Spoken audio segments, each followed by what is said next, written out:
When my fiancé declared, "I need a prenup, I won't gamble my future on you," I simply smiled and agreed. But I quietly had my attorney craft one that safeguarded every piece of my hard-earned success. The shock on his legal team when they discovered my assets outweighed his tenfold was a moment I'll never forget. "I need a prenup. I won't gamble my future on you." Grant said those words across a candlelit table at Marcello's, our favorite Italian restaurant, with the same tone someone might use to discuss a car lease. Not angry. Not apologetic. Just matter of fact, like he was announcing a business decision that had already been made.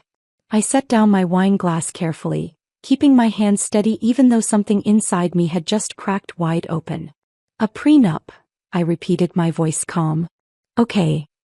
He blinked, clearly surprised I wasn't crying or arguing or demanding explanations. "Wait, you're fine with it?" "Of course," I said, forcing a small smile. "It makes sense. Protecting what you've built is smart." Grant's shoulders relaxed immediately, relief flooding his face. He reached across the table and squeezed my hand. "God, you have no idea how worried I was. You're amazing, Paige. Most women would throw a fit, but you get it. I've worked too hard to risk it all on anyone, even someone I love." "Even someone I love." I nodded, still smiling while my mind was already 3 steps ahead. Because what Grant didn't know, what nobody knew, was that sitting across from him wasn't some modest tech consultant scraping by on a middle-class salary. Sitting across from him was a woman worth $9.5 million. And he'd just handed me the perfect opportunity to show him exactly who he'd been underestimating for 3 years. My name is Paige Calloway, and this is the story of how my fiancé's prenup demand became the biggest mistake of his life. But to understand how we got here, you need to know who I really am. Not the version Grant thinks he knows. Not the woman his mother Margaret sees at Sunday brunch. The real me. I'm 32 years old, and for the past 6 years, I've lived 2 completely separate lives. In one, I'm exactly what everyone assumes. A mid-level tech consultant who drives a 10-year-old Honda Civic with a dent in the passenger door. I live in a modest 2-bedroom apartment where the rent is reasonable and the neighbors mind their own business. I shop at Target, clip coupons occasionally, wear the same 3 pairs of jeans until they fade at the knees. To the outside world, I'm comfortable but unremarkable. Safe. Predictable. The kind of woman who wouldn't threaten anyone's narrative about themselves. But in my other life, the invisible one, I'm the creator of CloudSync Pro, a cloud-based inventory management system that hotels and retail chains across North America license for their operations. The software I built in my spare bedroom 6 years ago generates $52,000 in royalties every single month. That's $624,000 a year, deposited automatically into accounts Grant has never asked about. I also own 7 residential properties spread across 3 states. I started buying them when I was 27, using the first big royalty check as a down payment on a duplex in Austin. Then a small apartment building in Phoenix. A trio of single-family rentals in suburban Ohio where the numbers made perfect sense. Each property was carefully selected, thoroughly researched, managed by professionals I vetted personally. Together they generate $18,000 in monthly income. My stock portfolio sits at $3.2 million. I started investing when I was 18 with money from a part-time job, back when compound interest was just a concept in my economics textbook. Now it's the foundation of a diversified portfolio that includes index funds, blue-chip stocks, and a small percentage in high-risk growth companies. I have commercial real estate holdings. A small strip mall in Tennessee that houses a coffee shop, a dry cleaner, and a tax preparation service. The tenants are stable, the location is solid, and the income is steady. My total net worth exceeds $9.5 million. And almost nobody knows. This double life wasn't born from some elaborate deception or criminal scheme. It was born from necessity, from a lesson I learned the hardest way possible when I was just 14 years old. I can still remember that night with perfect, painful clarity. I was supposed to be asleep, but voices had woken me. My mother's rising in pitch and cracking with tears, my father's low and defensive. I crept to the top of the stairs in my pajamas, clutching my stuffed rabbit, peering through the banister spindles at the scene unfolding in our living room. My mother was holding bank statements, her hands shaking so badly the papers rustled audibly even from where I sat. $17,000, David. You spent $17,000 without telling me. It was an investment, my father said, his voice tight and strained. The market was hot. I was trying to build something for us. You were trying to prove something to your brother. My mother shot back, and even at 14 I could hear the years of resentment compressed into those words. Because he bought that lake house and you couldn't stand being the less successful one. The argument escalated from there, money becoming the language through which every disappointment, every failure, every crack in their marriage was expressed. Joint accounts became battlegrounds. Shared assets became weapons. The house they'd bought together became a prize to be divided. Savings meant for my college fund became leverage in negotiations. I watched my mother sob into her hands while my father grabbed his keys and walked out the door with nothing but his wounded pride. The divorce took 2 years to finalize, 2 years of lawyers and mediators and arguments over who deserved what. By the end, there was nothing left of what they'd once had except legal documents and bitter resentment. That night on the stairs, still clutching my rabbit, I made myself a promise. I would never let money define my relationships. I would never let it become a weapon. And I would never, ever let someone think they loved me when what they really loved was what I could provide. So when I sold my first licensing agreement for CloudSync Pro at 26, fresh out of a relationship with a man who'd suddenly become very interested in my career potential, the moment money entered the picture, I made a decision. I would keep my success quiet.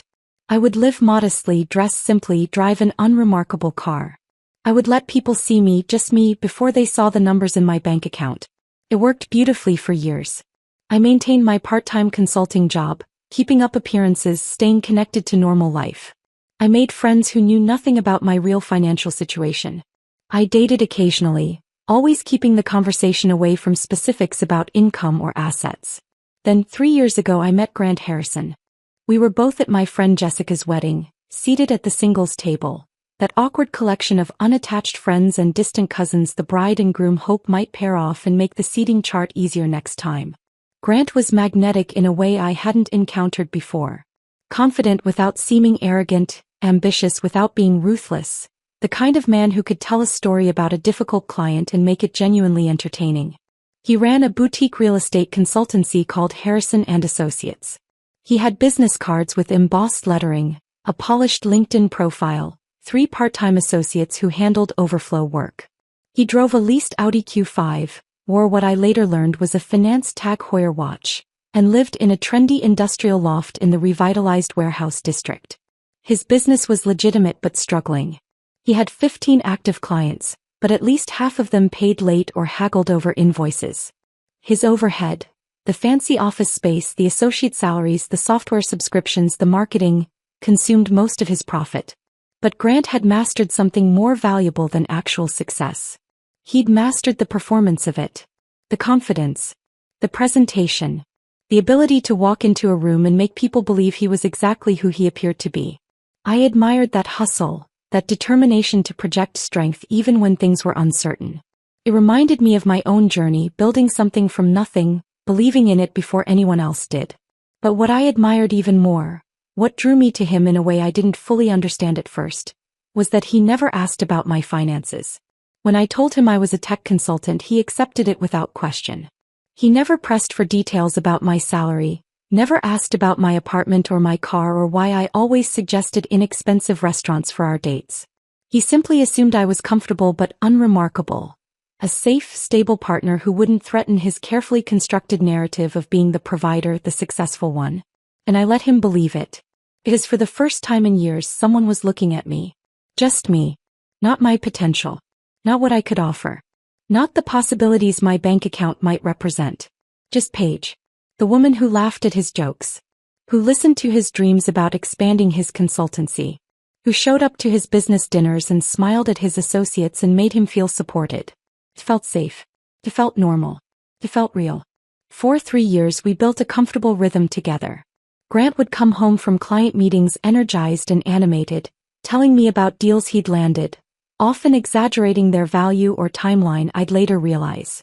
I'd listen, ask questions, celebrate with him over takeout pizza or cheap wine. My own professional life remained deliberately vague. Consulting work, I'd say if anyone asked. Some tech stuff for small businesses. Pretty boring, honestly. Nobody pushed for details. Nobody seemed particularly interested. I attended Sunday brunches with his mother Margaret, a sharp-tongued woman who'd worked her way up from a working-class childhood and had strong opinions about everything, especially about what constituted a good match for her son. She'd smile at me over mimosas and homemade quiche and say things like, "It's so wonderful that Grant found someone grounded, Paige. So many young women today are obsessed with status and money." I'd smile back, nod, say nothing. Play the role perfectly. The supportive girlfriend.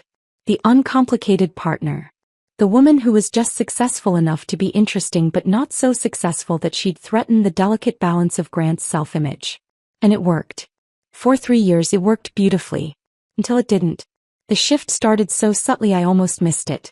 About 6 months ago, Grant began making comments about our future, always with an undertone of financial anxiety threading through his words. "When we're married, we'll need to be smart about money," he'd say over dinner at our favorite Thai place, his tone casual but his eyes serious.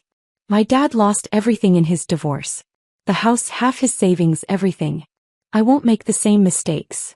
I'd reassure him, thinking these were normal pre-marriage concerns. Every couple worried about finances, right?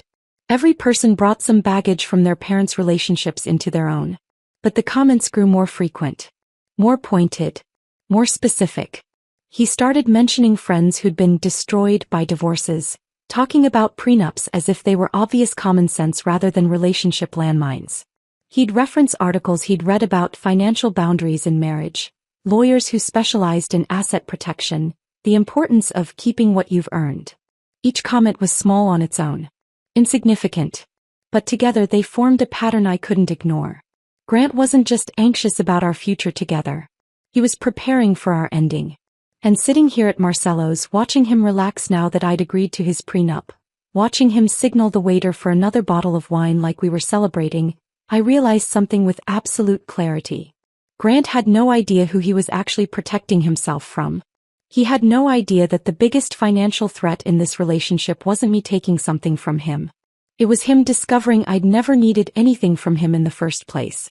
Grant signaled the waiter for another bottle of wine, his whole demeanor transformed now that I'd agreed to his terms. The tension that had drawn his shoulders tight all evening melted away, replaced by the easy confidence I'd fallen for 3 years ago. "You know what?" he said, leaning back in his chair with a satisfied smile. "This is exactly why I knew you were the one. You're rational. Practical. You don't let emotions cloud your judgment." I took a sip of water, letting the irony of his words settle between us like the candlelight flickering on our table. Rational. Practical. If only he knew how practical I was about to become. "When do you want to move forward with this?" I asked, keeping my voice light, curious. "My lawyer's already drafting the paperwork," Grant said, and something in his tone made my stomach tighten. Already drafting. Which meant he'd made this decision before tonight, before asking me, before giving me any say in the matter. This dinner wasn't a conversation. It was a notification. "He'll have something ready by early next week. We can review it together, make sure you're comfortable with everything." Make sure I'm comfortable. The phrasing was almost amusing. "Sounds good," I said, cutting into my pasta primavera even though my appetite had vanished somewhere around the time he'd called our marriage a gamble. "I'll have my lawyer look it over too." Grant's fork paused halfway to his mouth. "You have a lawyer?" The surprise in his voice was telling. Of course he'd assumed I didn't have legal representation. Why would someone like me, someone he perceived as financially simple, need an attorney on retainer? "For work stuff," I said casually, which wasn't technically a lie. "Eleanor did handle my business contracts, among many other things, just to make sure I understand all the legal language." "Right, yeah, that makes sense," Grant said, recovering quickly. "Smart. I mean, it's pretty straightforward, but sure, have them take a look." Pretty straightforward. I wondered if he'd still think that in a week. We finished dinner with small talk about wedding plans, his mother's insistence on inviting her entire book club, whether we should do a honeymoon in Greece or Italy. Grant was animated again, laughing, planning, as if the prenup conversation had been nothing more than a minor administrative detail we'd checked off a list. When we left the restaurant, the rain had started. Not a downpour, just a steady drizzle that made the streetlights blur and the pavement shine. Grant kissed me on the cheek, not the lips, I noticed, and said he had an early client meeting that he'd call me tomorrow. I watched his Audi pull away from the curb, taillights disappearing into the wet darkness, and felt something fundamental shift inside me. Not heartbreak exactly. Something colder. More clarifying. I sat in my Honda for 20 minutes, rain drumming against the windshield in a rhythm that matched my pulse. My hands gripped the steering wheel so tightly my knuckles ached. I kept replaying his words. I won't gamble my future on you. Not we. Not us. Not our future together. Your future. My risk. Finally, I pulled out my phone and dialed Eleanor Houghton. She answered on the second ring, her voice sharp and alert despite it being nearly 11 at night. Tell me he finally did it. Eleanor had been my attorney for 8 years. Ever since I'd needed someone to handle the legal complexities of my first major licensing agreement. She was 52, whip-smart, ruthlessly efficient, and one of only 3 people who knew the full scope of my financial situation. We'd become friends over the years, bonding over terrible courthouse coffee and her endless stories about the absurdity of family law. He did, I said quietly, staring at the rain streaking down my windshield. He wants a prenup. There was a pause, then a low, dangerous chuckle that I felt in my chest. And I assume he thinks he's the one with something to protect? He said, and I quote, I won't gamble my future on you. Eleanor's laugh was sharp and cold. Oh, Paige, this is going to be delicious. Tell me everything. I recounted the entire dinner. The tension, the rehearsed speech, his relief when I agreed, his comment about his lawyer already drafting paperwork. Eleanor listened without interrupting, and I could practically hear her mind working through the implications. So he's been planning this for a while, she said when I finished. This wasn't spontaneous anxiety. This was calculated. Seems like it. And he has no idea what he's actually asking for? None. Eleanor was quiet for a moment, and when she spoke again, her voice had shifted into what I called her strategic mode, cool, precise, lethal. Here's what we're going to do. I'll draft a counterproposal that looks completely reasonable on the surface. Everything he wants, separate property stays separate, clean division of assets, all that standard prenup language. But we're adding one critical clause. What clause? Full financial disclosure from both parties. Complete transparency. Tax returns, asset lists, debt obligations, investment portfolios, everything on the table. If he wants to protect what's his, then both of you need to know exactly what that means. I felt something like a smile pull at my lips for the first time all evening. He's going to agree to that. He thinks it protects him. Exactly, Eleanor said, and I could hear the satisfaction in her voice. Let him think he's being thorough. Let him think he's covering all his bases. And then we show him the truth he was too arrogant to ask about for 3 years. We talked for another 10 minutes, Eleanor asking questions about timeline, about whether I wanted to include specific protections for my intellectual property, about how detailed we should make the disclosure requirements. By the time we hung up, I felt steadier, more in control. The rain had intensified, turning into a proper downpour that made visibility nearly impossible. I started the car and drove home carefully, the windshield wipers working overtime, my mind already 3 steps ahead. 3 days later, Grant's proposed prenup arrived in my email inbox. I was at my apartment, working from home on a client project that didn't require much mental energy, when the notification appeared on my screen. The subject line was simple: Prenup draft review at your convenience. Review at your convenience. Like he was sending over restaurant recommendations. I saved the file, made myself a cup of tea, and settled onto my couch with my laptop. The document was 17 pages long, formatted in that dense legal language that makes everything sound both important and incomprehensible at the same time. I started reading. By page 3 my jaw was tight. By page 7 I'd set down my tea because my hands were shaking. By page 17 I understood exactly what Grant thought of me. Clause 4. In the event of divorce, any jointly purchased property, including but not limited to real estate, vehicles, and household goods, defaults to Grant Harrison's sole ownership unless Paige Calloway can provide documented proof of contributing more than 60% of the purchase price. 60%. Not 50. Not even a fair split. I would have to prove I'd paid more than half just to claim any ownership of things we supposedly bought together. Clause 7. Paige Calloway hereby waives all rights to spousal support, alimony, or any form of financial maintenance in the event of divorce, regardless of the length of marriage or circumstances of separation. I waive everything. No matter what. Even if we were married 30 years. Even if he cheated, lied, abandoned me. Nothing. Clause 9. The engagement ring, valued at $8,500, remains the sole property of Grant Harrison and must be returned to him within 30 days of separation, annulment, or divorce. I stared at that clause for a full minute, something cold and bitter settling in my chest. The ring on my finger, the symbol of his love, his commitment, his promise, was classified as loanable property. Like a library book. Like something he was letting me borrow until I failed to meet his expectations. There were more clauses. Provisions about how any inheritance I received would be considered marital property, but any inheritance he received would remain solely his. Stipulations about how any business I might start during our marriage would be subject to his approval and partial ownership. Requirements that any financial decisions over $500 required his written consent. This wasn't a prenuptial agreement. This was a cage. A legal structure designed to keep me small, dependent, powerless. Grant hadn't just protected himself from a gold digger. He'd constructed an entire framework to ensure I could never threaten his narrative of being the successful one, the provider, the person in control. He'd built a prison for someone who didn't exist and asked me to walk into it willingly. I read through the document one more time, making notes in the margins highlighting the most egregious clauses. Then I forwarded it to Eleanor without adding a single word of commentary. My phone rang 6 minutes later. Is he out of his goddamn mind? Eleanor's voice was ice and fire combined. Paige, this isn't a prenup. This is financial abuse dressed up in legal language. If you sign this, you'd have zero protection. Less than zero. I know, I said quietly. He's treating you like you're a gold digger while simultaneously setting up a structure that would let him take everything from you. The hypocrisy is actually breathtaking. I laughed, but it came out hollow. What do? We do exactly what I told you, Eleanor said, and her voice shifted back into that strategic precision I'd come to trust completely. We draft our counterproposal.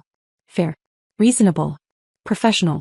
And we require full financial disclosure from both parties. Let's see how confident Mr. Harrison is when the cards are actually on the table. When can you have it ready? Friday. I'll messenger it over to his lawyer's office. Schedule the signing for early next week if they're amenable. Eleanor. Yeah. Thank you. Her voice softened slightly. Paige, you're about to give this man the education of his lifetime. It's going to be my absolute pleasure to help. We hung up and I sat in the quiet of my apartment, the prenup still glowing on my laptop screen, and felt something I hadn't felt in 3 years. Power. Grant thought he was protecting himself. He thought he was being smart, careful, strategic. He had no idea that the woman he'd underestimated for so long was about to show him exactly who she was. And there would be no going back from that revelation.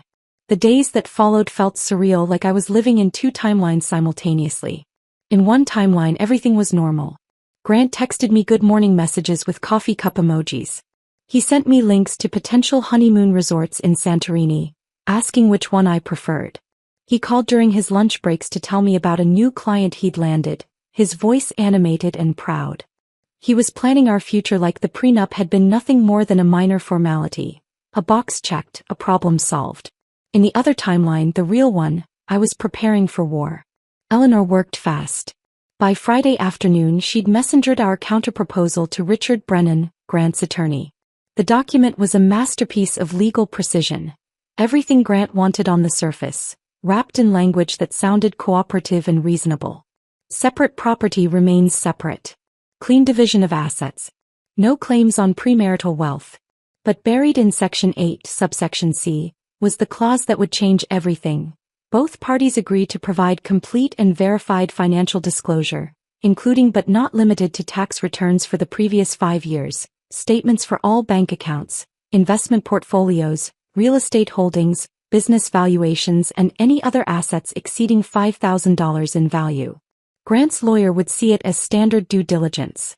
Grant himself probably wouldn't even read that far into the document before signing. And that was exactly what we were counting on. The week between sending our counterproposal and the scheduled signing became an exercise in emotional compartmentalization. I went to work, conducted client meetings, responded to emails about CloudSync Pro updates. I had dinner with Grant twice. Once at his loft, once at a new sushi place he wanted to try. I smiled, laughed at his jokes, discussed whether we should register for the expensive stand mixer or the mid-range one. But I was watching him now. Really watching. And I was seeing things I'd trained myself not to notice for 3 years. The way he always ordered the most expensive wine at restaurants, then complained about the cost of groceries when we shopped together. How he'd casually mention the price of his watch or his suit or his shoes to the waiter, the valet, anyone who might be impressed. How he positioned himself in group photos to be central, visible, important. On Wednesday night, I attended a dinner with some of his business associates at an upscale steakhouse downtown.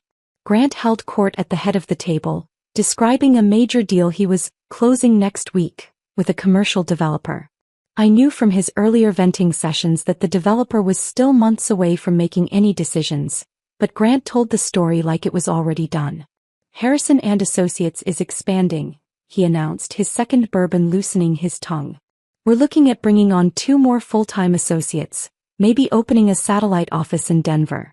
His business partner, a quiet man named Tom, glanced at me with barely concealed confusion. I'd heard Tom on speakerphone just last week telling Grant they couldn't afford new hires until at least 3 more clients came through. But Grant was performing. And everyone at that table was his audience. Including me. I used to find his confidence attractive. Now I saw it for what it really was. A desperate need to be perceived as successful regardless of the reality beneath. When I got home that night, I sat in my parked car outside my apartment building for 10 minutes, my hands resting on the steering wheel, my mind turning over a question I'd been avoiding. Had I ever really known him? Or had I just loved the version of himself he'd performed for me? Saturday morning, my sister Maya called. So, she said, her voice bright with curiosity, Grant wants a prenup? That's actually really mature of him. Most guys are too proud to even bring it up. I was making coffee in my small kitchen, the morning sunlight streaming through the window. For a moment I considered keeping it light, giving her the sanitized version. But Maya was the only family member who knew about my real financial situation. I'd told her 2 years ago when she'd asked to borrow money for a down payment on her first house. Yeah, he wants a prenup, I said carefully. But Maya, you should see what his lawyer drafted. Why? Is it bad? I told her about the clauses. The 60% provision, the alimony waiver, the engagement ring classified as returnable property. With each detail, the silence on her end grew heavier. Wait, Maya finally said, her voice sharp. He's treating you like you're after his money? Paige, you could buy his entire business twice over and still have money left for a villa in Tuscany. We both laughed, but it came out bitter and hollow. This is insane, Maya continued. Does he have any idea who you actually are? None. Are you going to tell him? I stared out my kitchen window at the building across the street, watching a woman water plants on her balcony, living her simple Saturday morning. I'm going to show him, I said quietly. There's a difference. Maya was silent for a long moment.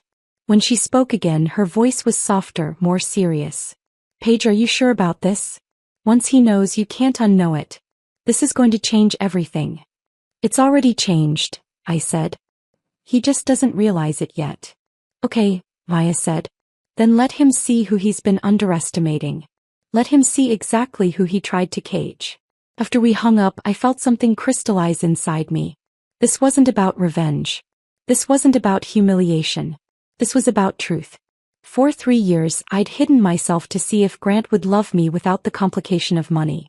And he had, he'd loved the version of me that fit his narrative. The supportive girlfriend. The modest partner. The woman who made him feel successful by comparison. But he'd never loved the real me because he'd never bothered to ask who that was. The signing was scheduled for Tuesday at 2 in the afternoon. The night before, I couldn't sleep. I lay in bed staring at the ceiling, my mind replaying our entire relationship like a film reel I couldn't shut off. Our first date at that coffee shop near the pier, Grant telling me about his dreams of building a real estate empire, his eyes bright with ambition. The weekend trip to the mountains where he'd taught me to ski, patient and encouraging when I kept falling. The night he'd proposed on that beach in Santa Barbara, the sunset turning everything golden, his voice trembling slightly as he asked me to marry him. Had any of it been real? Or had it all been performance? His performance, my performance, both of us playing roles we thought the other wanted to see? I thought about my parents' marriage, how money had poisoned everything it touched. How my mother had cried over bank statements while my father defended investments he'd made to prove something to his brother. How love had been translated into legal language, reduced to line items and asset divisions. I'd sworn I would never repeat that pattern. I'd sworn money would never define my relationships. But here I was about to walk into a law office where our love, or whatever had passed for it, would be reduced to clauses and signatures and financial disclosures. The difference was this time I wasn't the victim. This time I was the one holding all the cards Grant didn't know existed. I finally fell asleep around 3 a.m, my last conscious thought a strange mix of sadness and anticipation. Tomorrow Grant would finally see me clearly. Not as the modest girlfriend he'd underestimated. Not as the safe partner who wouldn't threaten his narrative. But as the woman he should have asked about from the beginning. The woman who'd been there all along waiting for him to care enough to look. When my alarm went off at 7, I felt oddly calm. I showered, dressed in a simple navy dress and blazer. Professional but not flashy. I ate breakfast even though I wasn't hungry, knowing I'd need the energy. Eleanor texted at 9, ready to make history? I texted back, ready. Grant called at 11, his voice cheerful. Hey, still good for 2 o'clock? My lawyer confirmed everything's set. I'll be there, I said. Perfect. This'll be quick and painless, then we can grab an early dinner. There's that new French place I've been wanting to try. Quick and painless. I almost laughed. Sounds good, I said instead. After we hung up, I sat at my kitchen table with a cup of coffee I didn't drink, watching the clock tick toward 2 o'clock. In a few hours, everything would change. Grant thought he was protecting himself, securing his assets, being smart and strategic. He had no idea that the woman he'd demanded financial transparency from was about to give him exactly what he'd asked for. And it would destroy everything he thought he knew. I arrived at Brennan & Associates at exactly 1:50. The building was one of those downtown high-rises that screamed corporate power. All glass and steel and reflective surfaces designed to make you feel small before you even walked through the door. The lobby had marble floors that amplified every footstep, abstract art that probably cost more than most people's cars, and a security desk where I had to sign in and get a visitor badge. The elevator ride to the 15th floor felt like ascending to an execution chamber. I checked my reflection in the polished steel doors. Navy dress, simple blazer, minimal jewelry. I looked exactly like what Grant expected. Professional but modest, presentable but unremarkable. The woman who wouldn't make waves. The doors opened to reveal a reception area that matched the building's aesthetic. More glass. More steel. A receptionist with perfect makeup and a smile that didn't reach her eyes directed me to conference room B. Grant was already there when I walked in. He stood immediately, his whole face lighting up with relief and affection. He looked good, freshly shaved, wearing his charcoal suit that I knew he reserved for important client meetings, his cologne subtle but expensive. He crossed the room and kissed me on the cheek, his hand warm on my arm. Hey, he said softly. You look great. A little nervous. A little, I admitted, which was true, though not for the reasons he thought. Don't be. This is going to be quick and painless. Just some signatures, then we can put this whole thing behind us and focus on the fun stuff. Wedding planning, honeymoon, all of it. Quick and painless. I held on to those words, wondering if he'd remember saying them an hour from now. Richard Brennan entered moments later. Mid-50s, silver hair perfectly styled, a suit that probably cost $3,000, the kind of lawyer who made a career out of making wealthy men feel protected. He shook my hand with the grip of someone who'd perfected the art of seeming sincere. Miss Calloway, pleasure to meet you. Grant's told me wonderful things. This should be very straightforward. Straightforward. Everyone kept using that word. We settled into chairs around a long conference table. Floor-to-ceiling windows offered a view of the city sprawling below us, storm clouds gathering in the distance. The room smelled like furniture polish and expensive leather. Then Eleanor arrived. I heard her before I saw her. The sharp click of heels against marble, precise and rhythmic like a countdown timer. She walked into the conference room carrying a single leather portfolio, her expression unreadable, her red lipstick a deliberate slash of color against her otherwise neutral palette. Richard stood, extending his hand. Ms. Houghton. Pleasure. Eleanor's smile was razor-thin. Mr. Brennan. Shall we begin? There was something in the way she said it, polite on the surface, but underneath I caught the edge of controlled anticipation. Like a chess player sitting down to a game they already know they'll win. We all took our seats. Grant beside me, Eleanor on my other side. Richard across from us, spreading documents across the table with practiced efficiency. Let's start with Mr. Harrison's financial disclosures, Richard said, opening a thin folder. Full transparency as requested. He laid out each document like he was presenting evidence, which in a way he was. Grant's business valuation for Harrison and Associates, $340,000. I knew from overheard phone conversations that this number was inflated, based on projected earnings rather than actual revenue. His condo, purchased for $550,000, current mortgage balance $420,000. His Audi Q5, leased at $680 per month. His investment accounts, $87,000 in mutual funds, most of it inherited from his grandfather. Richard presented each item with the confidence of someone who believed these numbers were impressive. And to most people they probably would be. Grant was doing fine. Better than fine by normal standards. Grant himself sat back in his chair, arms crossed, radiating quiet confidence.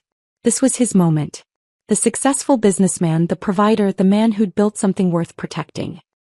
He glanced at me once, offering a small reassuring smile like he was saying, "See? Nothing to worry about." Richard slid the prenup document across the table. Grant's original version, the one with all those devastating clauses. "Standard terms," he said smoothly. "Separate property remains separate. No alimony provisions.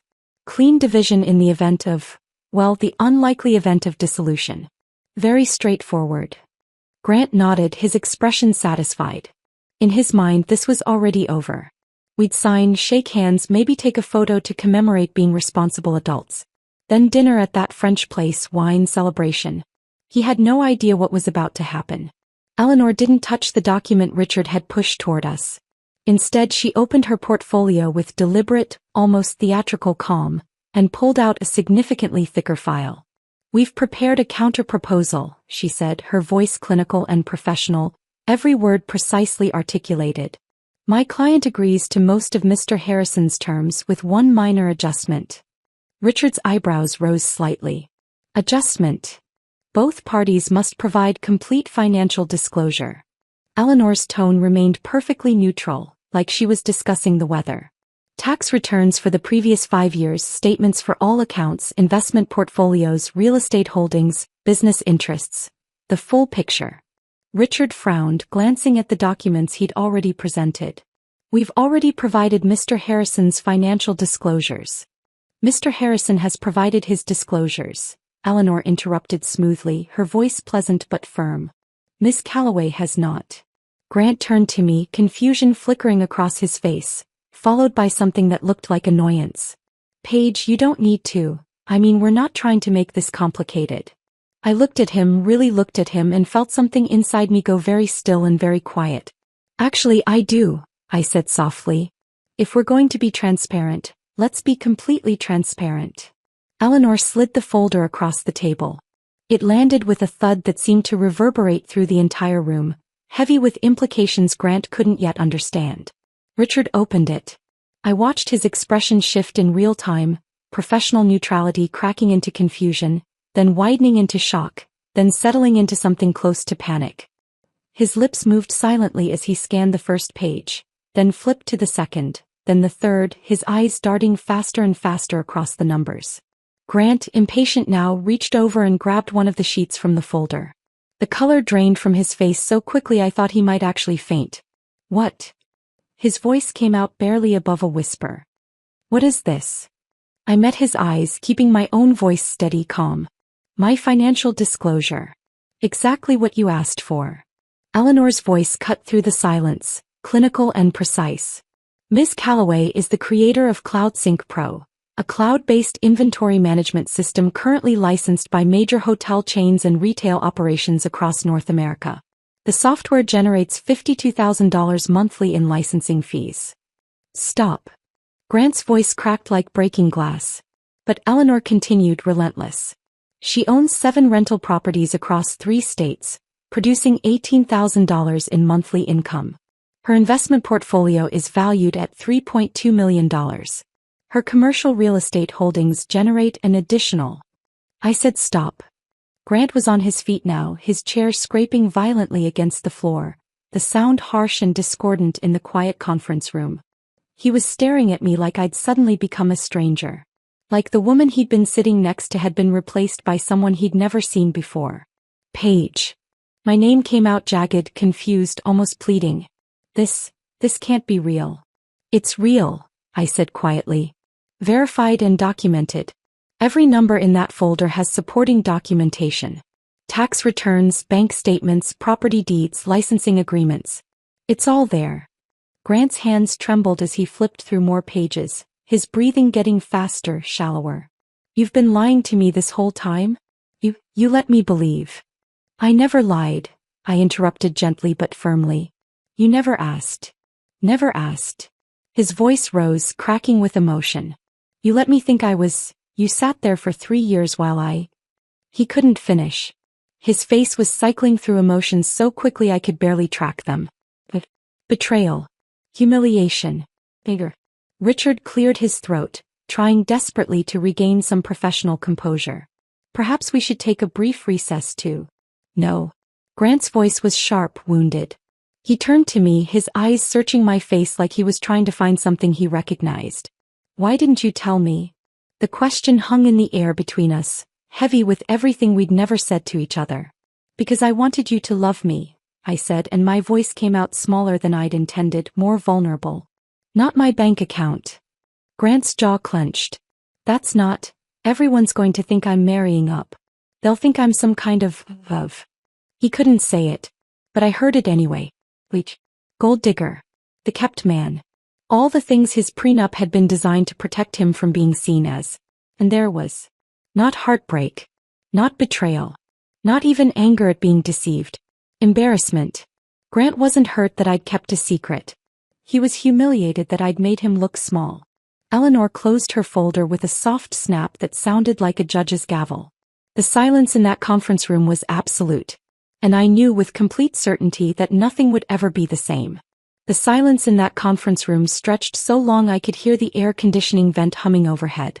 Grant was still standing, his hand gripping the back of his chair so hard his knuckles had gone white.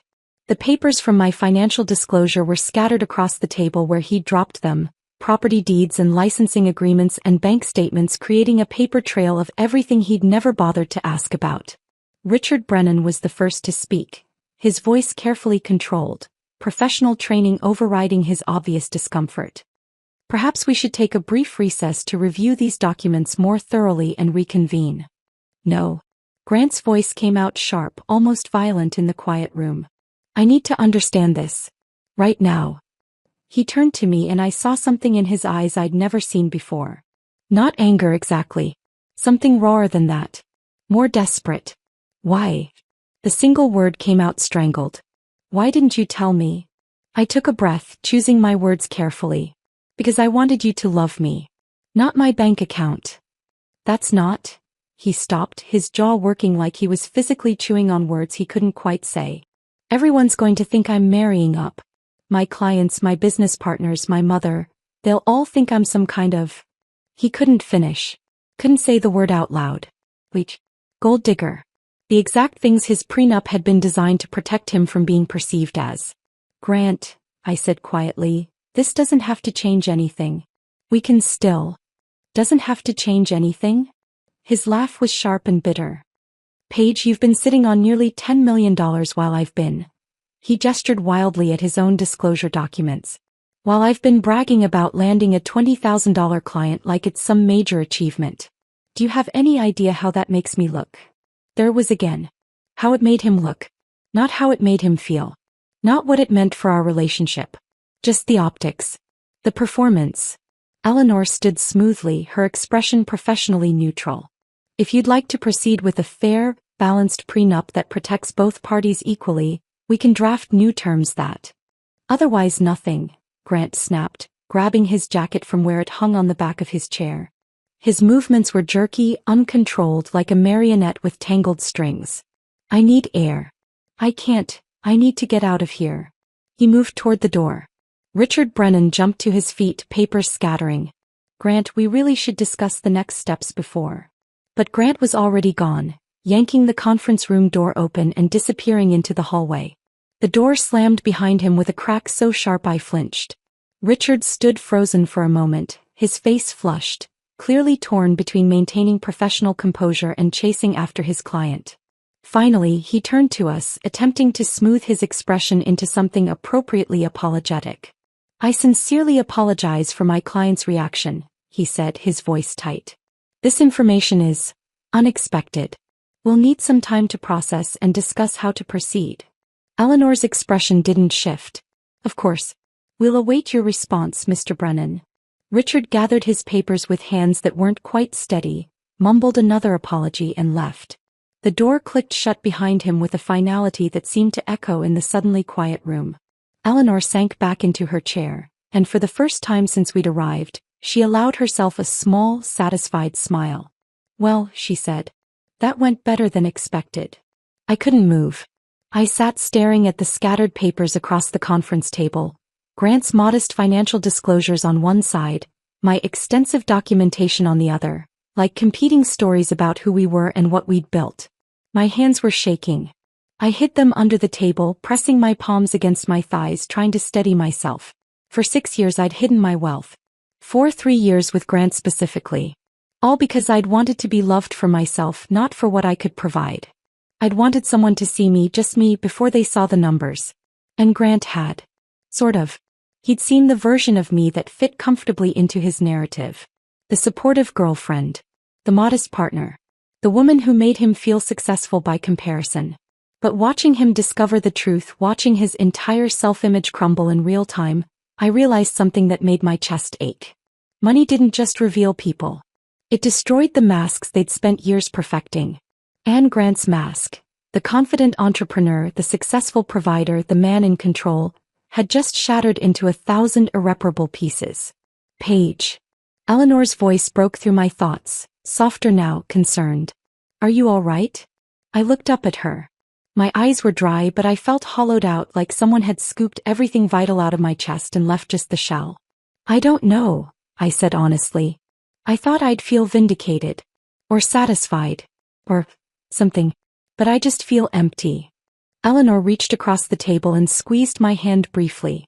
That's normal. You just ended a relationship even if it needed to end. Give yourself permission to grieve that. Did I end it? I asked. Or did he? Does it matter? I thought about that. I guess not. Eleanor started gathering the papers, organizing them back into neat folders with the efficiency of someone who'd done this 1,000 times. What happens now is up to you. Grant might come back, try to salvage this. Or he might not. Either way, you need to decide what you want. What did I want? A week ago I'd wanted to marry Grant. I'd wanted the life we'd been planning. The wedding, the honeymoon, the future together. But that future had been built on a foundation of assumptions that no longer existed.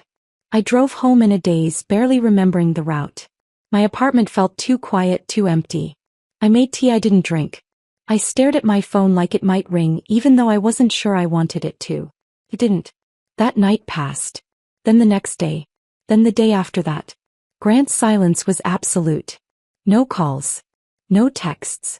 Nothing. Maya texted, "How did it go?"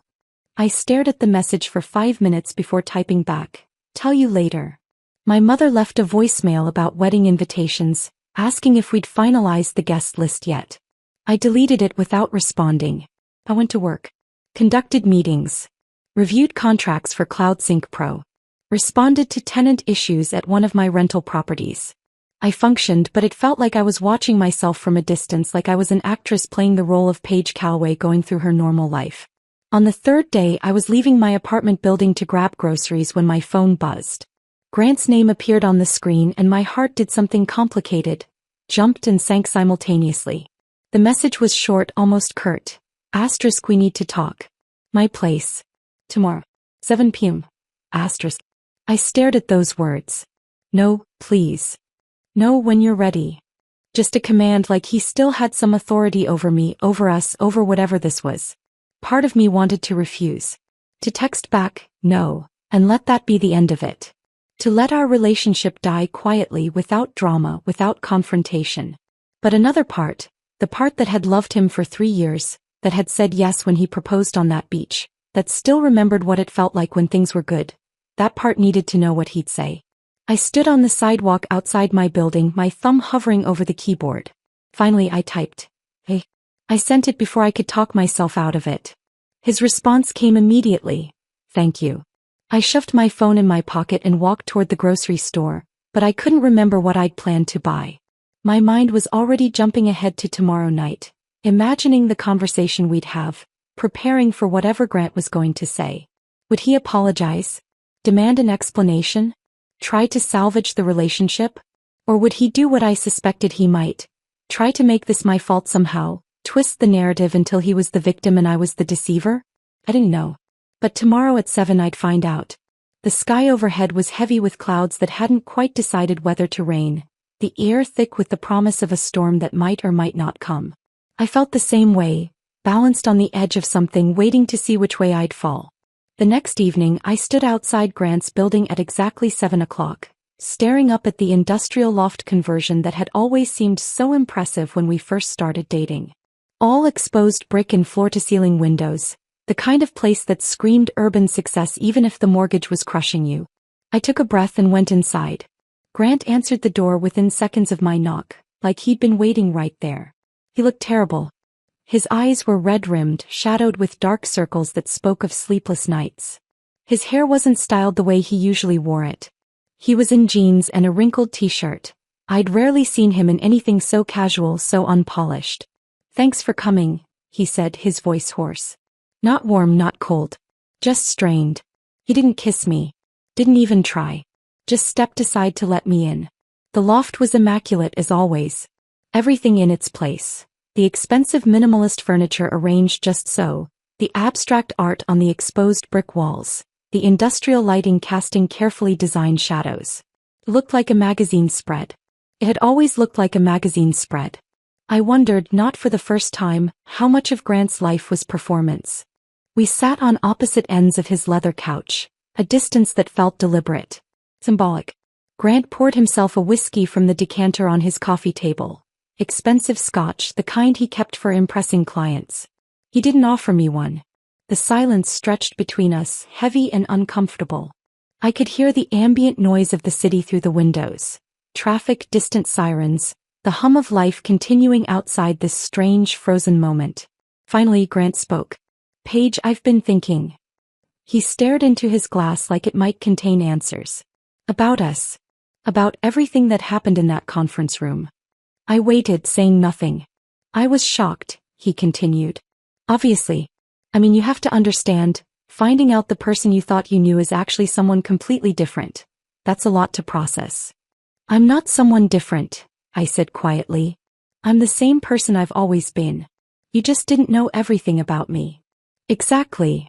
He seized on that, leaning forward. "You didn't tell me. For 3 years, Paige. 3 years of hiding something that fundamental. You never asked. I shouldn't have to ask." His voice rose, then he caught himself, took a breath, visibly trying to calm down. "But look, I've had 3 days to think about this. And I've realized something." He set down his glass and turned to face me fully. "I still want to marry you." My heart did something complicated, jumped and sank at the same time. Hope flickered in my chest, foolish and unwanted.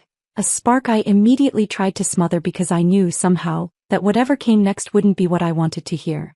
"I love you," Grant continued, and his voice had taken on that earnest quality he used when pitching to clients. "What we have, it's real. It's valuable. And I don't want to throw that away because of money." I waited for the but. It came. "But I need you to understand my position." He ran his hand through his hair, a gesture I recognized as stress.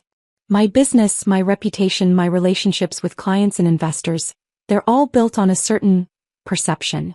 And if people find out that I'm marrying someone who's worth 10 times what I am, that perception changes." "How does it change?"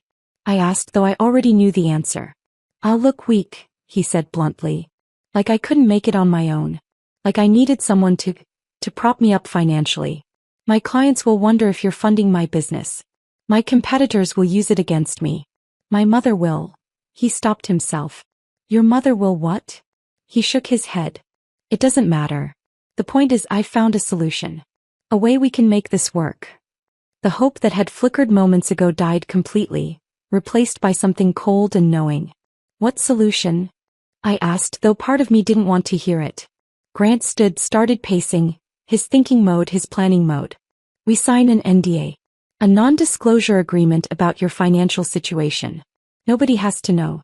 We can present ourselves as equals, two professionals building a life together. No awkward questions, no judgment, no complications. I stared at him. You want me to sign an NDA? About my own life. Not about your life, he said quickly. Just about the financial specifics. The numbers. The properties. All of that stays private between us. Grant. I kept my voice level, though my hands were clenched in my lap. That's not privacy. That's asking me to lie. It's discretion. He was getting animated now, gesturing with his hands like he was presenting a business proposal. Lots of wealthy people keep their finances private. It's actually the smart thing to do. Protects you from people who might try to take advantage. Like you. The words came out sharper than I intended. He froze. That's not fair. Isn't it? I stood up, needing to move, needing space. You're asking me to legally bind myself to hiding who I am so your ego stays intact. How is that not taking advantage? His face flushed. You don't understand what it's like. My clients, my investors, even my family, they all see me a certain way. If they find out I'm marrying someone richer, more successful. He couldn't finish, his throat working around words he couldn't quite say. They'll think you're weak, I said quietly. They'll think you couldn't make it on your own. They'll think you're riding my coattails. Yes. The admission burst out of him. Yes, that's exactly what they'll think. And it doesn't matter that it's not true, Paige. Perception is reality in business. You should know that.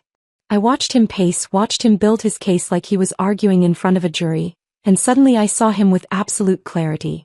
Not the charming man I'd fallen for at that wedding 3 years ago.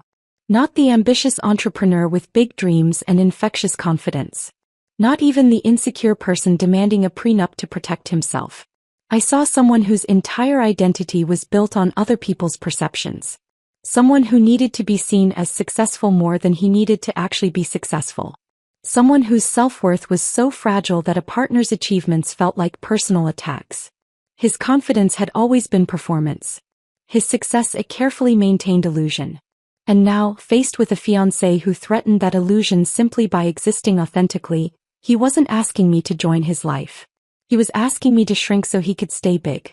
Grant, I said softly. If you need me to disappear to feel whole, then we don't have a marriage. We have a performance. He stopped pacing, turned to face me. You're being dramatic. I'm not asking you to disappear. I'm asking for some discretion. You're asking me to legally bind myself to a lie. It's not a lie. His voice was rising again, frustration bleeding through. It's managing information. Being strategic about what we share. With everyone in our lives, I said. Forever. That's what an NDA means, Grant. I couldn't tell your mother. Or our friends. Or our future children, presumably. I'd have to hide who I am from everyone all the time so you can maintain the illusion that you're the successful one. Is that really so much to ask? The question came out almost pleading. After 3 years together? Is some discretion really too high a price for our relationship? I felt something inside me finally, completely break. Not my heart exactly. Something deeper than that. The last thread of hope that Grant might somehow surprise me, might choose love over ego, might see me as a partner instead of a threat. Yes, I said simply. It is. His face twisted. Frustration, anger, something that might have been genuine pain. You're going to throw away 3 years because you won't sign a simple document? That's what our relationship is worth to you. I picked up my purse from where I'd set it on his coffee table, my movements deliberate and calm even though my heart was hammering. Our relationship is worth everything to me, I said. But this. I gestured between us. This isn't a relationship anymore. It's a contract where I erase myself so you can feel superior. And I won't do that. Not for you. Not for anyone. I walked toward the door. Grant followed me, his voice getting louder, more desperate. You're being unreasonable. I'm trying to find a solution here. I'm trying to make this work and you're just throwing it all away. I turned at the door, looked at him one last time. Really looked at him. Tried to find the man I'd loved somewhere in the desperate, angry person standing in front of me. Grant, if you can't love me for who I actually am, all of me, including the parts that make you uncomfortable, then maybe we shouldn't get married at all. The silence that followed felt absolute. Final. Grant's face cycled through emotions, shock, grief, fury, humiliation, before settling into something cold and hard. You'll regret this, he said, his voice low and venomous. You'll end up alone with nothing but your money to keep you warm. No one's going to want someone who lies for 3 years. Who manipulates people. You think you're so smart, so successful, but you're just broken. The words were designed to hurt. And they did a little. But not the way he wanted them to. I met his gaze without flinching. Better alone with truth than chained to a lie. I opened the door and walked out. Behind me I heard Grant say something else, but I didn't stop to listen. I closed the door quietly and walked down the hallway, down the stairs, out into the cool evening air. And I felt the weight of 3 years fall away like a coat I'd been wearing too long, heavy and suffocating, finally discarded. I made it to my car before the tears came. Not sobs. Just silent tears streaming down my face as I sat in the driver's seat, hands gripping the steering wheel, staring at nothing. I wasn't even sure what I was crying about. The end of the relationship, the cruelty of Grant's final words, or the relief of finally being free from someone who needed me to be smaller. Maybe all of it. I drove home in a blur, wiped my face and went inside my apartment. It felt different somehow. Lighter. Like something heavy that had been pressing on the walls had finally lifted. I texted Maya. It's over. She called immediately. I let it go to voicemail. I wasn't ready to talk yet. Instead I made tea, sat on my couch and let myself feel everything I'd been holding back for weeks. The grief. The anger. The strange, unexpected relief. I fell asleep there, still in my clothes, the tea growing cold on the coffee table. The next morning I woke to 17 missed calls and 23 text messages. My stomach dropped as I scrolled through them. They were from mutual friends, acquaintances, even people I barely knew. All with variations of the same question. Is it true? What happened? Grant said you've been lying to him? I opened the first voicemail. It was Jessica, the friend whose wedding had introduced us. Paige, hey, I just talked to Grant and he's really upset. He said you've been hiding money from him? Like a lot of money? I'm so confused. Can you call me? The second was from Tom, Grant's business partner. Miss Calloway, this is Tom Hendricks. Grant's pretty torn up about everything and I just wanted to reach out because, well, I don't know what happened, but he's saying some things that sound pretty serious. If you could give me a call back, I'd appreciate it. I deleted the voicemails without listening to the rest. Grant had started talking. And apparently he'd started fast. Over the next 48 hours, the story spread through our social circle like a virus. Grant had called everyone. Mutual friends, his business associates, people we'd met at parties or networking events. He'd crafted a narrative, polished and persuasive, painting himself as the victim of a calculated deception. I heard versions of it through the grapevine, through the awkward texts people sent asking for my side of the story. She lied to me for 3 years. Pretended to be this modest, average person, then blindsided me with millions. Who does that? What kind of person manipulates someone like that? Some people believed him immediately. The story was bizarre enough to be compelling. Wealthy woman hides her money from unsuspecting fiancé, then ambushes him with the truth at a prenup signing. It had drama. It had betrayal. It had a clear villain. Me. The texts kept coming. Paige, is it true you've been hiding money from Grant? That seems really manipulative. Did you really ambush him at the lawyer's office? That's what Grant's saying. I don't want to take sides, but Grant seems really hurt. What happened? I didn't respond to most of them. What was I supposed to say? That Grant had demanded a prenup assuming he had more to protect? That he'd tried to force me to sign an NDA about my own life? That he'd chosen his ego over our relationship? It all sounded defensive. Like excuses. Then Tom called me directly. His voice was cold, professional, the warmth I'd heard at business dinners completely gone. Miss Calloway, I don't know what game you're playing, but you've really hurt him. Grant's a good man. He didn't deserve whatever you did to him. I was quiet for a moment, weighing whether to engage. Finally, I said, Ask him why he wanted the prenup in the first place. What? Ask him why he felt he needed to protect his assets from me. Ask him what he thought I was going to take from him. Then maybe you'll understand what actually happened. The line went dead. But something shifted after that conversation. Maybe Tom actually asked the question. Maybe he started thinking about the logic of Grant's story. Because within a few days the narrative began to crack. People started asking uncomfortable questions. I heard them secondhand through Maya, through Eleanor, through the few friends who'd stayed neutral. Wait, so Grant wanted a prenup because he thought he needed to protect himself from Paige? But then he's mad that she actually had more money? That doesn't make sense. He's angry because his fiancé is successful? That's what he's upset about. So he demanded financial disclosure, then got mad when the disclosure showed she was wealthier? Isn't that literally what he asked for? The absurdity of it became impossible to ignore. I overheard the final nail in Grant's narrative's coffin completely by accident. I was at my usual coffee shop working on my laptop in the corner, when two women sat down at the table next to me. They were talking loudly, the way people do when they don't think anyone's listening.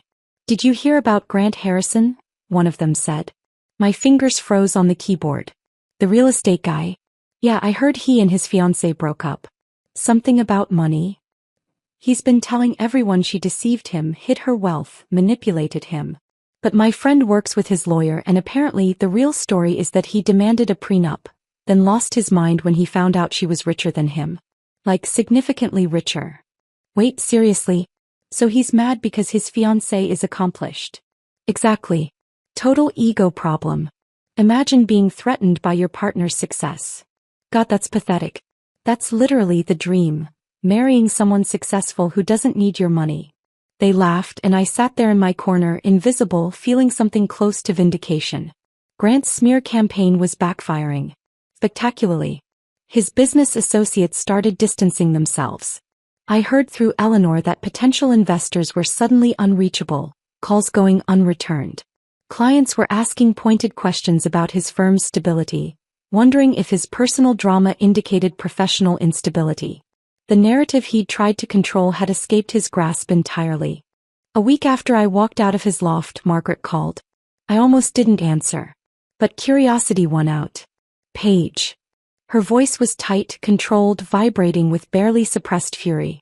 "We need to talk about what you've done to my son." I closed my eyes, already exhausted. "Margaret. Do you have any idea what state he's in? He's depressed. Barely working. Drinking too much. All because you couldn't be honest about who you are." The accusation hung in the air and I felt anger rise in my chest, hot and righteous. "I was honest," I said, my voice sharper than I intended. "Grant never asked about my finances. He assumed I was financially simple and I let him because I wanted to be loved for me, not my bank account." "You lied by omission," Margaret shot back. "You let him build a life with you based on false assumptions." "He built assumptions," I corrected. "I never told him I was struggling. I never pretended to be someone I wasn't. He just never bothered to ask." There was a long pause. Then Margaret's voice shifted, softening into something almost pleading. "Paige, please. Just sign the NDA. Let him save face. He's willing to proceed with the wedding if you'll just keep this quiet. Think about what you're throwing away." The audacity of it actually took my breath away. "You want me to marry a man who's ashamed of me?" I asked quietly. "Who needs me to hide who I am to protect his ego?" "It's not about shame," Margaret insisted. "It's about respect. About letting him be the man in the relationship." "No," I said, my voice cold now. "It's about his pride being more important than my truth. And I won't live that way. Not for him. Not for you. Not for anyone." I hung up before she could respond. My hands were shaking but I felt oddly calm. 2 weeks later, I received an email that surprised me more than anything else in this entire mess.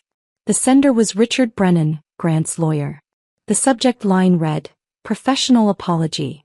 I opened it, curiosity overriding caution. "Miss Calloway, I wanted to reach out personally to apologize for my role in that disastrous prenup signing. In my 23 years practicing family law, I've never seen a client so fundamentally misunderstand his own position.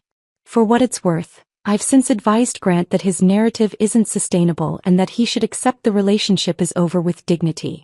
He didn't take that advice well. I wish you all the best. Your attorney, Ms. Houghton, is excellent. You're in good hands. Respectfully, Richard Brennan. I read it 3 times, something loosening in my chest that I hadn't realized was tight. Even Grant's own lawyer saw the truth. I forwarded the email to Eleanor. She responded within minutes. Brennan's one of the good ones. Rare in this business.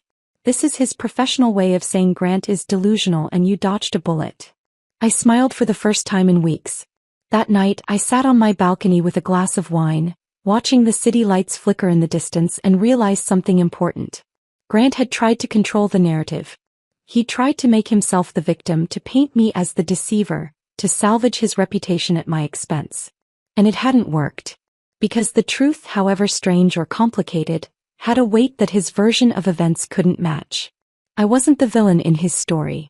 I was just the woman who'd refused to shrink. The wine on my balcony that night tasted like freedom. I sat there for hours watching the city lights blur and sharpen as clouds moved across the sky, feeling something I hadn't felt in months. Peace. Not the kind that comes from resolution or closure, but the kind that comes from simply surviving something you weren't sure you would. Grant's smear campaign had failed. His narrative had collapsed under its own weight. And I was still standing. But standing, I quickly learned, wasn't the same as thriving. The months that followed were harder than I'd expected. I threw myself into work with an intensity that worried even Eleanor. I expanded CloudSync Pro's features, adding modules I'd been planning for years but never had time to implement. I signed 2 new major clients, a national hotel chain and a logistics company that needed better inventory tracking. I traveled to 3 of my rental properties that needed attention, overseeing renovations and meeting with property managers. I was productive, successful, busy, and completely hollow. The nights were the worst. My apartment felt too quiet, my bed too empty.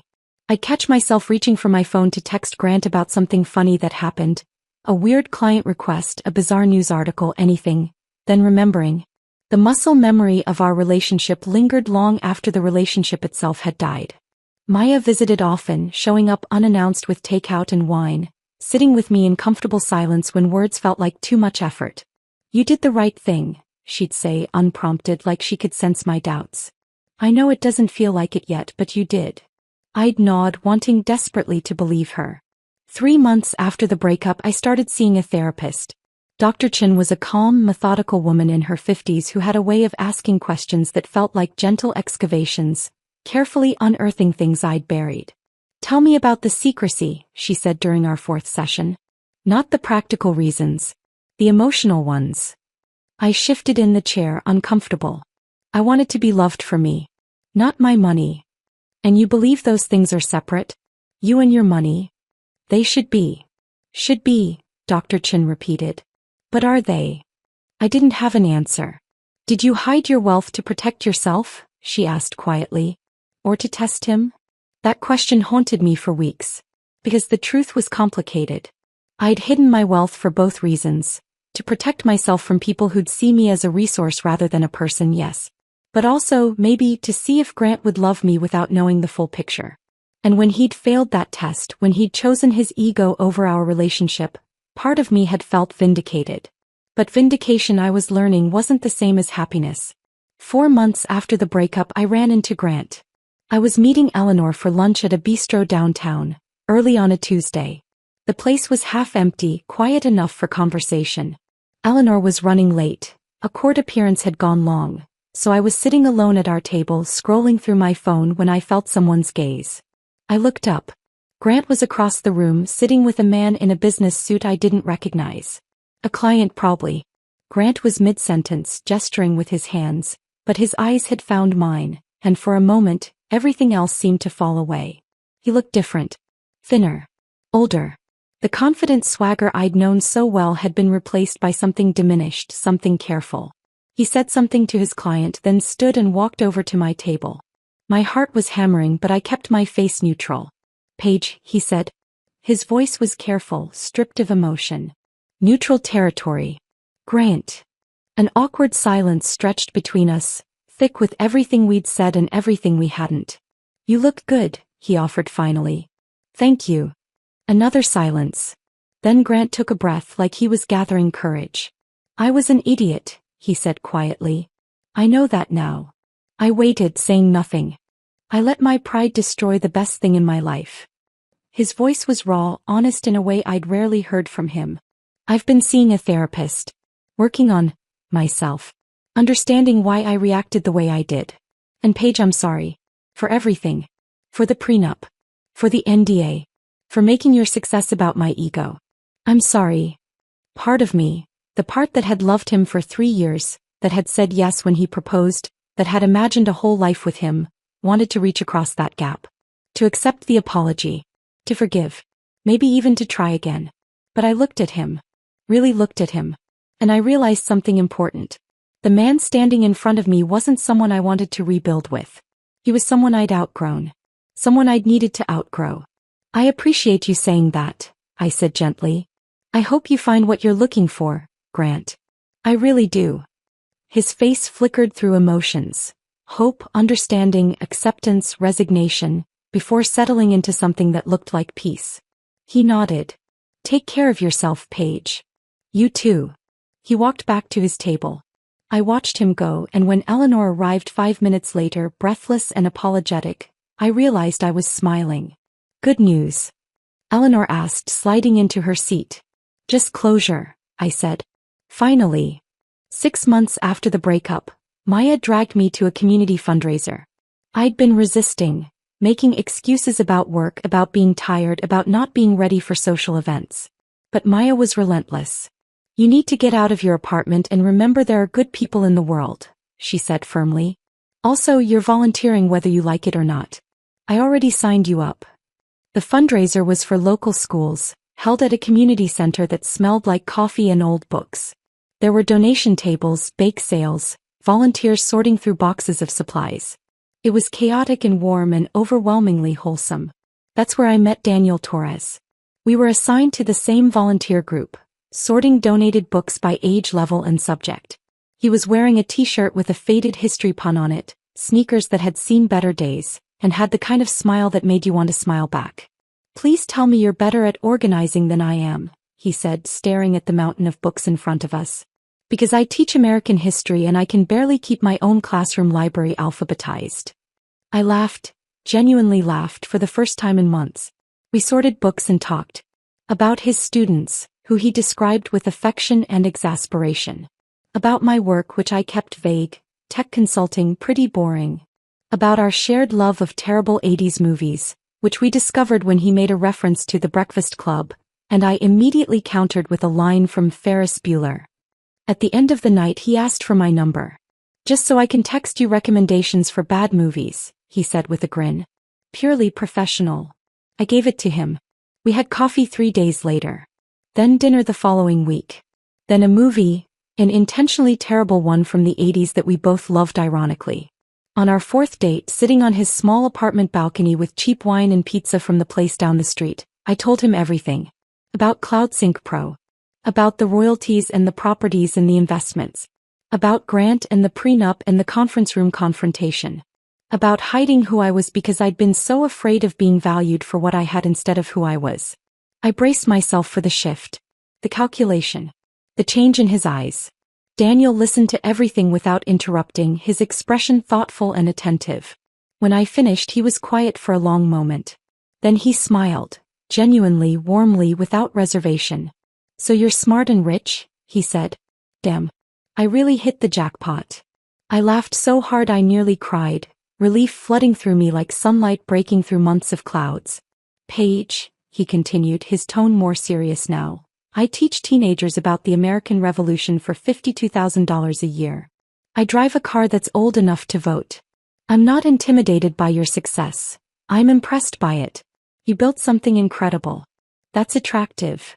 For the first time in years I felt truly seen. Not as a bank account. Not as a threat to someone's ego. But as a whole person whose accomplishments were something to celebrate, not hide. Your success doesn't scare me, Daniel said, reaching across the small table to squeeze my hand. It inspires me. 6 months later, on a Sunday morning over pancakes at his place, Daniel proposed. Not with an expensive ring or elaborate plans. Just a simple question, asked with his whole heart in his eyes. Want to build a life together? No prenup. No NDA. No conditions or clauses or legal protections. His love. Honest and unafraid. I said yes. Looking back now, I don't regret keeping my wealth private with Grant. It revealed his truth faster than honesty ever could. He'd wanted a prenup because he thought he was protecting himself from me. But in the end, the only thing he protected was his pride. And it cost him everything. I'm still Paige Calloway. Still 32. Still worth $9.5 million. Still driving that dented Honda, still living in my modest apartment, still shopping at Target. But now I know something I didn't before. Love built on pretense isn't love at all. It's fear wearing a ring. Real love looks like Daniel making terrible puns while we grocery shop.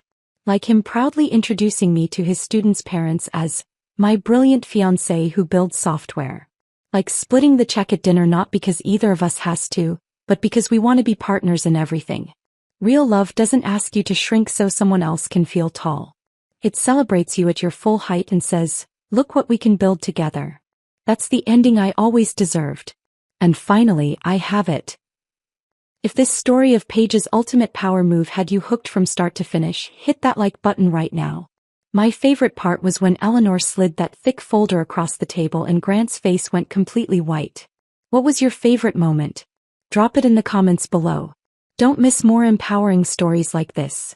Subscribe and hit that notification bell so you never miss an upload.